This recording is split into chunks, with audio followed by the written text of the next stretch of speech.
Hey there. Today we're going to be looking at castles. Isn't that kind of cool? All right, this is a shorter one today, but looking at the fortifications because when we think of medieval Europe, we probably have an idea of castles and knights in our heads. So, why go and build these castles? Why have this incredible expense and labor? Well, people needed protection. Remember, times were not safe during the medieval period. You need protection from perhaps roving barbaric groups, which at this time you still had influxes of some groups trying to take your land. You had to protect against people stealing your stuff. And the real true risk were other rich nobles who wanted your land, your possessions. So castles were fortifications. Now, they weren't just to protect the king, they were to protect the local peasants because if they're sliced and diced, they're not going to be able to do your work or your farming. They protected your important supplies, your food, and hopefully, if you're smart when you built your castle, your water supply. Okay, so another secondary reason for these castles was to show off how rich and powerful you are, to show your wealth, your might. These are your homes, and they are your way of showing yourself off. You think of those shows where the rich people show off their houses. Yeah, this is the mansion for them. So let's look at the earliest first castle designs. They're called the Motte and Bailey. And we have the Motte, which is going to be this big pile of dirt, which is made by digging a huge trench around the area. So you pile all that up, you have your Motte, and then you have your Bailey, the big open area.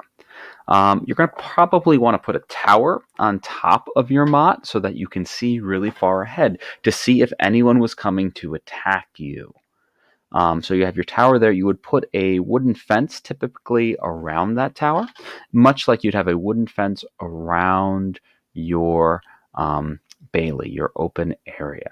Notice in there you're going to have important things. You're going to have your hall for people to have food.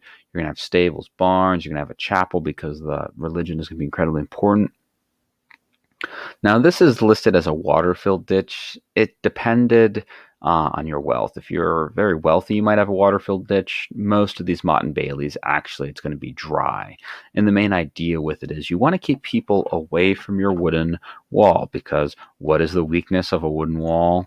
Well, probably you thought of fire. Yep, that's right. Fire is going to be the big thing you have to worry about. So Mont and Bailey's, they're going to last for a little bit, but when people realized they could just burn them, they wanted something stronger.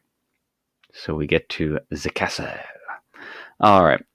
Now, you have, just like the Mott and Bailey, you're going to have a ditch, the moat around. And some will be filled with water, some will not be. Now, in the cartoons, you always see crocodiles, alligators, piranha, all those kind of things in the water. Probably not. Maybe you'd have some fish in there, definitely frogs and toads and things like that. But those aren't going to really stop intruders. But none of this idea of having crocodiles and alligators in your moats. That's just cartoons.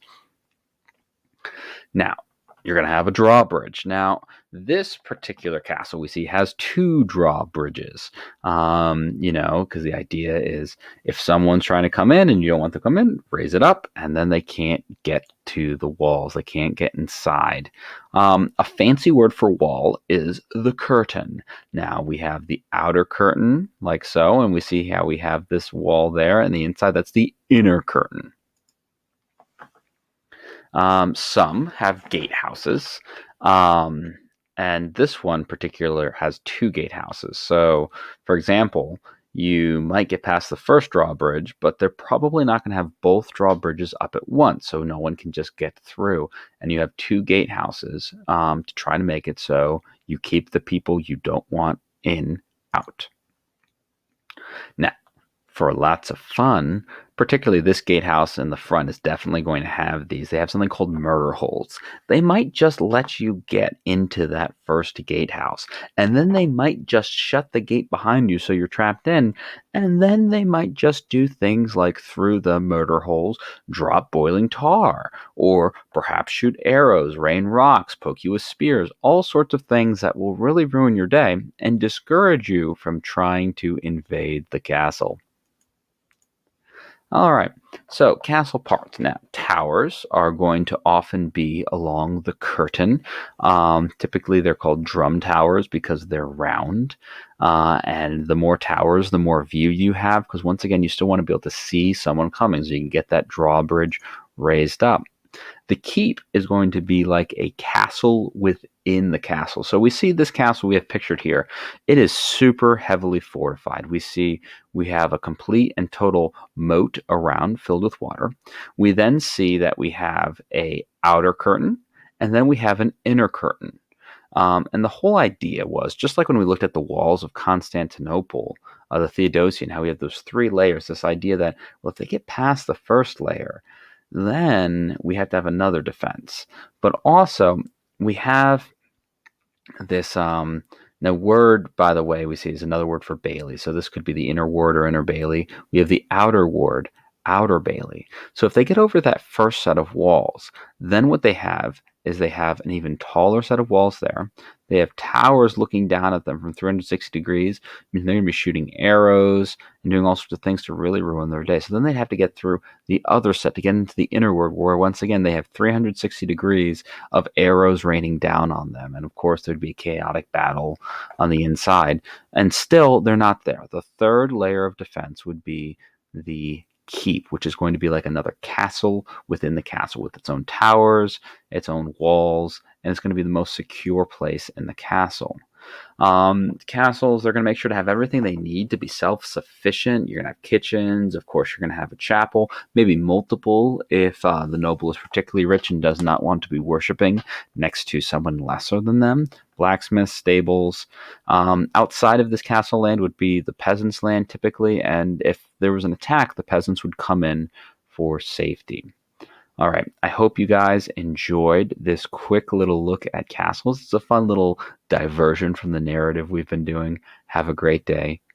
Make sure to like and subscribe, please. Liking puts me higher up in the YouTube algorithm so that more people can see my videos and get some great history stuff. All right. This is Mr. Kenny signing off. Have a great day.